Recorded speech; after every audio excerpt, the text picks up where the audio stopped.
Ese nombre era bien conocido por todos.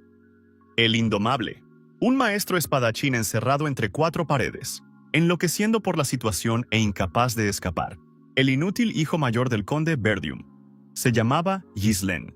El guerrero se preguntó, ¿podría ser que el caballero más poderoso del norte hubiera sido derrotado por este hombre insignificante? El vencedor advirtió que había gastado mucho dinero en construir esa trampa. Su oponente debía de estar calentito y cómodo. El vencedor del duelo se plantó valientemente ante su oponente, empuñando un enorme hacha de batalla. Le preguntó al perdedor si le gustaba. El guerrero ensangrentado, sin siquiera ver el rostro de su oponente, se dio cuenta de que Ghislain estaba ante él.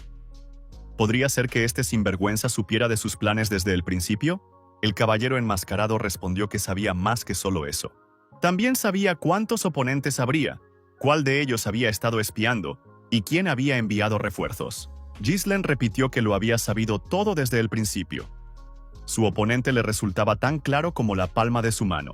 El perdedor gritó que eso no podía ser cierto, porque él siempre tenía un as en la manga. ¿Cómo había podido derrotarlo un debilucho sin talento como ese? Ghislain le dio una patada en la cara a su oponente y le ordenó que se callara de inmediato. La cabeza de su oponente se echó hacia atrás y cayó de espaldas. El vencedor le dijo a su oponente que podía intentar lanzar tantas incursiones como quisiera. Sin embargo, la victoria en esta guerra seguiría siendo suya. Él siempre ganaría, tanto ahora como en el futuro. Tras estas palabras, Ghislain arrojó su máscara al suelo. Verdium dijo que conocía de antemano todos los planes de sus enemigos. Y era precisamente este punto clave el que siempre sería decisivo. Acontecimientos que tuvieron lugar un año antes de esta batalla. El reino de Ludania, en las inmediaciones de la mansión de Verdium.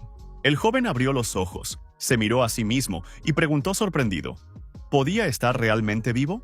El chico pensó que eso no podía ser posible, ya que acababa de morir. En el campo de batalla, dos guerreros luchaban ferozmente con espadas. Verdium había recibido una herida penetrante en el pecho. La sangre salpicaba en todas direcciones. Su oponente asestó unos cuantos golpes más, y el cuerpo sangrante dejó de resistirse. El vencedor declaró terminada la batalla. Ghislain Verdium, rey de los mercenarios y uno de los 7 espadachines más fuertes del continente, había perdido este combate. El vencedor resultó ser uno de los 7 espadachines más fuertes del continente. El noble espadachín Idun. Idun le preguntó a Ghislain si tenía alguna última palabra. Verdium respondió que solo tenía un pesar. Nunca había logrado vengarse. Desangrándose hasta morir, Ghislain, el rey de los mercenarios, maldijo a su enemigo. Idun observó que aquel tipo resultaba ser bastante arrogante. Pero ¿quién hubiera pensado que ante él se encontraba el hijo mayor de la caída familia Verdium? Al fin y al cabo, fue él quien abandonó a su familia tras la muerte de su hermana. Ghislain se preguntó cómo un desconocido de otro reino sabía todo eso. Idun respondió que por supuesto lo sabía, pues había hecho todo lo posible por rastrear el pasado de aquel joven. Había sido él quien había actuado en connivencia con la familia Delfín, todo con el fin de derrocar a la familia Verdium. Ghislain se dio cuenta de que había otras personas detrás de aquel incidente, además del duque Delfín. Idun comentó que no debía malgastar su aliento en alguien que, de todos modos, iba a morir pronto. Ghislain simplemente tenía que aceptar su destino. Verdium maldijo con saña, y dijo que nunca perdonaría al sinvergüenza por esto. Idun respondió que ya no importaba, y entonces blandió su espada. La sangre brotó a borbotones. Ghislain Verdium, mirando su reflejo en el agua, recordó que todo había terminado con su decapitación. Sin embargo, seguía vivo y su cabeza seguía en su sitio. Ghislain se tocó la cara y dijo que, además, incluso había rejuvenecido. Quizás sus magos habían estado llevando a cabo un experimento con él y esto era solo parte del resultado. Ricardo entró en la tienda y dijo que era hora de partir. Sabía que el maestro ya se había despertado. Ghislain se acercó al hombre por detrás. Le presionó la espada contra la garganta y le ordenó que guardara silencio. Estaba dispuesto a perdonarle la vida si obtenía respuestas a todas sus preguntas. Ricardo comentó que esto había ido demasiado lejos. ¿No lo creía así el joven maestro? Ghislain se sorprendió. ¿Qué le pasaba a este tipo? Al fin y al cabo, lo estaban amenazando en ese mismo momento. Berdium empujó a Ghislaine y declaró que el joven señor lo había agotado con sus histerismos, tras lo cual se derrumbó en la cama. El asistente preguntó: ¿de verdad se habría olvidado el joven señor de todo después de todo eso?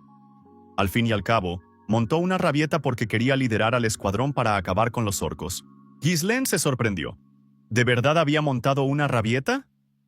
Ricardo le dijo al señor que se recompusiera, ya que la gente llevaba mucho tiempo esperando. Berdium preguntó a dónde se dirigían. Ricardo respondió que se dirigían a la mansión de Berdium. ¿A dónde si no? Ghislaine agarró a su compañero por el hombro y lo sacudió, exigiéndole que repitiera lo que había dicho de inmediato. ¿Podría ser realmente esa misma mansión de Berdium en ruinas? Ghislaine salió corriendo de la tienda y miró hacia adelante. La mansión se encontraba efectivamente al otro lado del valle. Estaba intacta y sin daños. El protagonista pensó que se trataba efectivamente de la mansión de la familia Berdium, pero él mismo había sido testigo de la devastación que reinaba allí. Ricardo se preguntó: ¿se había vuelto loco por fin el caballero a causa de las pesadillas? ¿Cómo podía alguien llamar en ruinas a su propia casa? Si el conde se enteraba de esto, sin duda se metería en problemas. Ghislaine se pellizcó la cara. ¿Seguía durmiendo? Al sentir el dolor, el joven se dio cuenta de que aquello no era un sueño. Ghislaine Berdium seguía sin entender lo que estaba pasando. Un rostro que parecía más joven. Ante sus ojos se alzaba la mansión Berdium, intacta y sin daños. Lo único que se le ocurría a nuestro héroe era que había retrocedido en el tiempo. Pero, ¿cómo era eso posible? Ghislaine recordaba que, en su juventud, literalmente todo le molestaba. Debido a un sentimiento de inferioridad causado por su propia inmadurez, no paraba de causar problemas.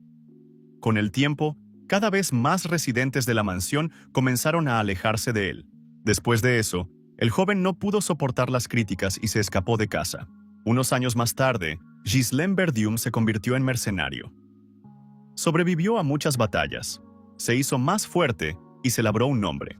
Entonces, el joven regresó a las tierras de Berdium para expiar los errores de su pasado. Sin embargo, solo encontró las ruinas de la mansión, que había sido arrasada hasta los cimientos. Fue entonces cuando Ghislaine se dio cuenta de que lo había perdido todo. En esta realidad, nuestro héroe se dio cuenta de que él seguía allí. El joven decidió que las personas a las que quería también debían de estar allí. El protagonista no podía creer lo que estaba pasando. Estaba listo para bailar de alegría. Ghislaine apenas podía contenerse. Ricardo miró al joven con sorpresa.